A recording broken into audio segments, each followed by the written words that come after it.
Welcome to Shikhar classes. मैं राजेश शिवारी। आज बच्चों हम पढ़ने वाले हैं प्रश्नावली 2.2 का सेकंड प्रश्न। फर्स्ट प्रश्न हम कल पढ़ चुके थे, जिसको आइए देखें। तो एक द्विघात बहुपद ज्ञात कीजिए जिसके शून्यकों का योग एवं गुणनफल क्रमशः दिए गए हैं। यानी कि जो पहला वाला पद है वो क्या है, योगफल का है शून्यकों का, और दूसरा वाला गुणनफल। तो इसमें से हमें ये 6 प्रश्न दिए गए हैं। तो जिसमें से हम पहला प्रश्न देखते हैं। तो आइए देखें, ये है सॉल्व कर रहे हैं हम इसको, फर्स्ट को। ये हमें दिया गया है 1/4 और -1, ये प्रश्न में दिया गया है। क्या करते हैं, सबसे पहले हम देखते हैं कि यदि किसी में बटे में दिया, जैसे पहला वाला प्रश्न है जे अंश है और जे हर में 4 दिया गया, जबकि इसके हर में कुछ नहीं दिया गया, नहीं दिया गया, तो इसको बनाएंगे। कैसे बनाते हैं तो देखते हैं। तो 1/4 जहाँ पर हम इसमें जो -1 है इसमें क्या कराएंगे, इसके नीचे वाले का क्या करा देंगे, यानी हर का अंश और हर में हम गुणा करा देंगे, है ना। तो हमें ये प्राप्त हो जाएगा क्या, इसके आगे लिख दे रहे हैं हम। तो ये 1/4 आ जाएगा, ज्यों कहते हैं। तो ये आ जाएगा 4 एकम 4, यानी कि -4 और ये 4 का 1 में। तो इतना हमें प्राप्त हुआ है।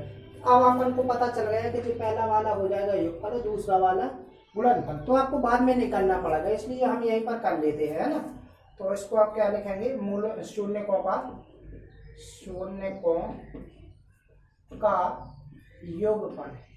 योगफल का सूत्र होता है अल्फा प्लस का बीटा बराबर क्या होता है, -b/a। ठीक है। तो इसके सामने हम लिखते हैं इसकी वैल्यू, यानी ये पहला वाला पद है, ये क्या है, मूलों का योगफल, यानी कि 1/4। एक्चुअली में ये माइनस दिया गया है, तो ये काय का हो जाएगा, माइनस का हो जाएगा, है ना। ये सूत्र में है, ये आ गया। या आप ऐसे भी याद कर सकते हैं, जो मूलों का योगफल यानी पहला पद दिया रहता है, जो भी दिया हो उसको उल्टा लिख देना। जैसे 1/4 लिखा है तो ये माइनस का 1/4 आया ना। तो यह माइनस होता है तो क्या काय का आता है, प्लस का इसलिए क्योंकि माइनस और माइनस प्लस हो जाता है, इसलिए। अब दूसरा देखो, शून्यकों का गुणनफल। तो इसका सूत्र है अल्फा इंटू बीटा बराबर c/a। तो इसका भी मान क्या है, पीछे वाला -4/4। ठीक है। तो देखो, a के सामने की जो वैल्यू है, b के सामने की जो वैल्यू है वो b होगी, a के सामने की a हो जाएगी और c के सामने की c। इन बातों को बस ध्यान रखना है कि सामने वाली जो वैल्यू है वो उनकी रख देते हैं। तो अपन निकाल लेते हैं, a b c के मान निकालते हैं। तो a का मान कितना है आप देख रहे हैं ना, a के सामने क्या है, 4 है ना। 4 b के सामने देखेंगे तो क्या है, -1, और c के सामने क्या है, -4। ठीक है ना, यानी सामने देख लेते हैं यहाँ। तो c के सामने -4 है, b के सामने -1 है, a के सामने 4 है। तो जो a b c के मान निकाले हैं।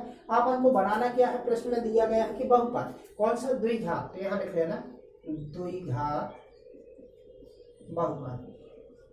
तो इसका द्विघात बहुपद का सूत्र होता है, वो होता है बच्चों ax² प्लस का bx प्लस का c बराबर 0। यानी इस सूत्र में हम a b c के मान रख देंगे, है ना। तो हमारा जो द्विघात समीकरण बन जाएगा। तो a का मान है 4x² प्लस b का मान है -1, तो -1 रख दिया, x है तो x रख कर देंगे, प्लस c का मान है -4 बराबर 0। अब इनको क्या करेंगे, ब्रैकेट खोल देंगे। तो ये आ जाएगा 4x² प्लस का प्लस माइनस क्या हो जाएगा, माइनस होता है, तो माइनस का x आ जाएगा, और प्लस माइनस का 4 बराबर में कितना आ जाएगा, 0। इस प्रकार से हमारा फर्स्ट इसका उत्तर आ गया है। इस प्रकार से कर लेंगे, इसी प्रकार से अपन करते जाएंगे। तो अपन को दिया गया है क्या, सेकंड प्रश्न। तो देखेंगे सेकंड प्रश्न में, देखो भाई, सेकंड प्रश्न है ऋण के 2,1/3।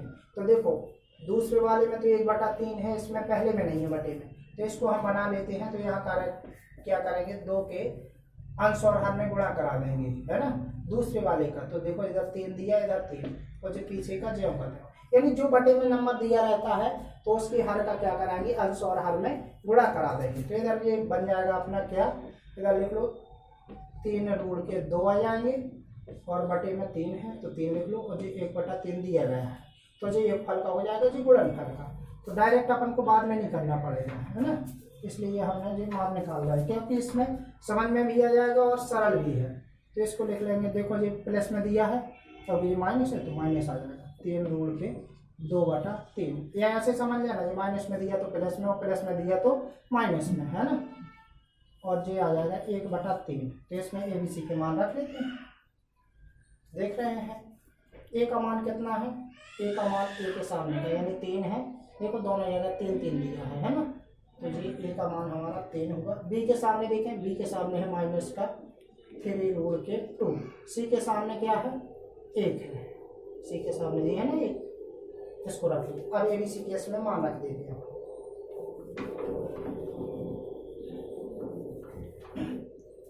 ये लिखो इसको, ए बी सी केस में मान रखते हैं हम सूत्र में।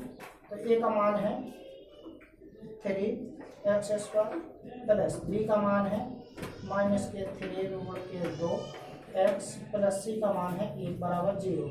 इसको ब्रैकेट हटाएंगे, 3x² प्लस माइनस माइनस हो जाएगा, माइनस के लिए आ जाएंगे 3 रूट 2x प्लस 1/0। इसका आंसर ये आ गया। इस प्रकार से अपना जीवन गया। इसी प्रकार से देखेंगे अपन कौन तीसरा वाला भी चेक करें। तीसरा पद देखो, इसमें क्या है, 0 है, इसको 3 बना लेना, और जे है रूट के 5 यानी 5 दिए गए हैं।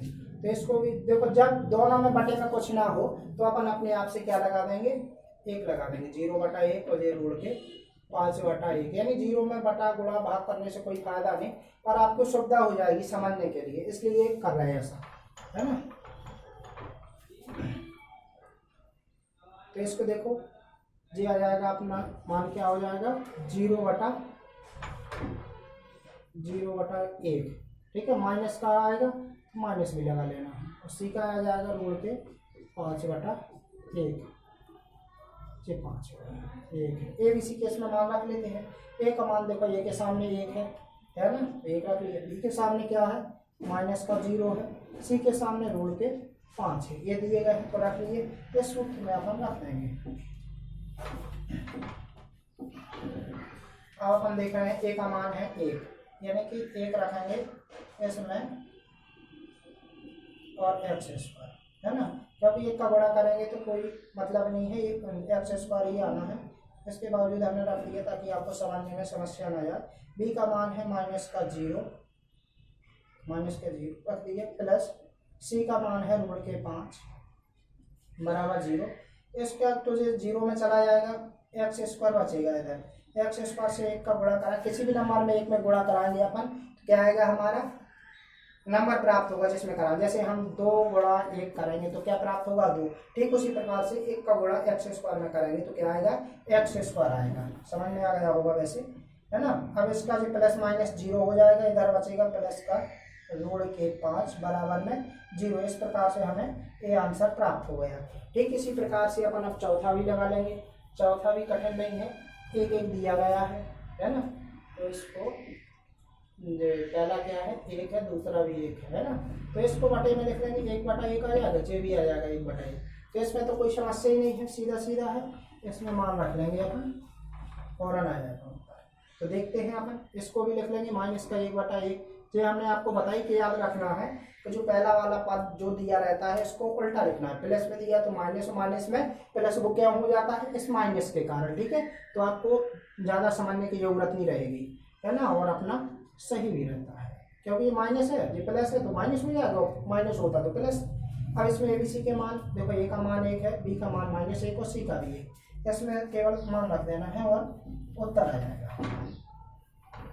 तो इसमें हम देख पा रहे हैं ए का मान 1 है भाई, इसको लिख दो। बी का मान कितना है, -1 है। सी का मान 1 है, रख दिया, गुणा करो। इधर x² आ जाएगा, इसका गुणा कराएंगे तो माइनस का x आ जाएगा, प्लस का 1/0। इस प्रकार से हमें ये आंसर प्राप्त हो गया।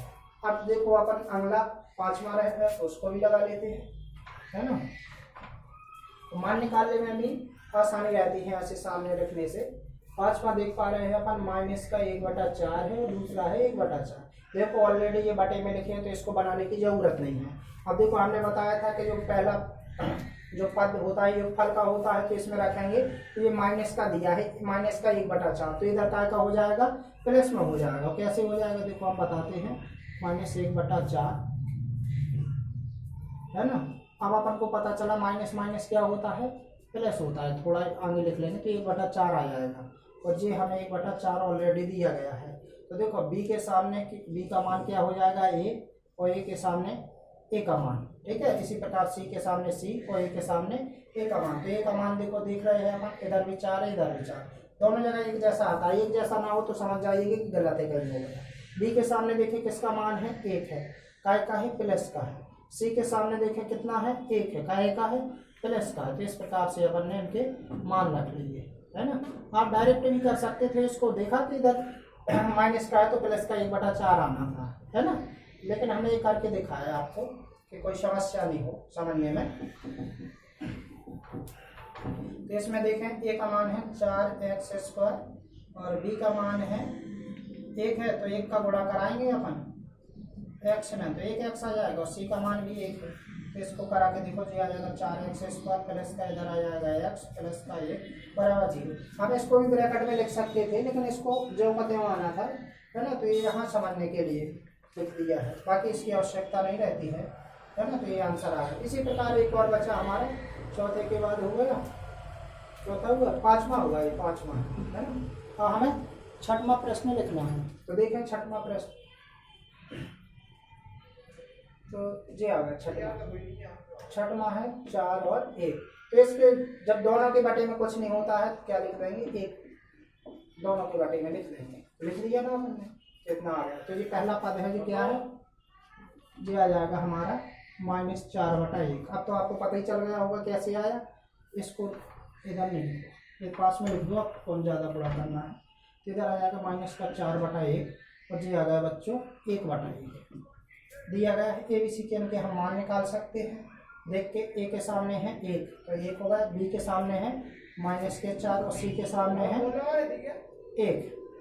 ABC के इसमें मान रख देते हैं, तो इस प्रकार से हमारा सॉल्व हो जाएगा। तो ए का मान है 1x² प्लस बी का मान कितना है -4x, सी का मान है +1 बराबर 0। इसका ब्रैकेट खोलते हैं अपन, तो ये आ जाएगा x² - 4x प्लस का 1 बराबर 0। इस प्रकार से हमारे सभी प्रश्नों के उत्तर आ चुके हैं है ना। तो समझ में आया होगा, आशा है कि आपको सारे प्रश्न बन जाएंगे। इसी के साथ ही हमारी बुक में एक उदाहरण दिया गया है जो महत्वपूर्ण प्रश्न है ना, परीक्षाओं में भी पूछा जा चुका है वो, तो उनको आप घर में जरूर लगाइए। ये है उदाहरण का चौथा प्रश्न है, पेज नंबर 34 में दिया गया है कि द्विघात बहुपद ज्ञात कीजिए जिनके शून्यकों का योग और गुणनफल क्रमशः -3 और 2 है। ये भी सिंपल है, आप कहो तो हम लगा सकते हैं इसको, और आप लोग लगा के देखिएगा। जो होमवर्क रहा आपके लिए है ना। इसी के साथ हम नेक्स्ट वीडियो में अपन पढ़ेंगे प्रश्नावली 2.3 है ना। तो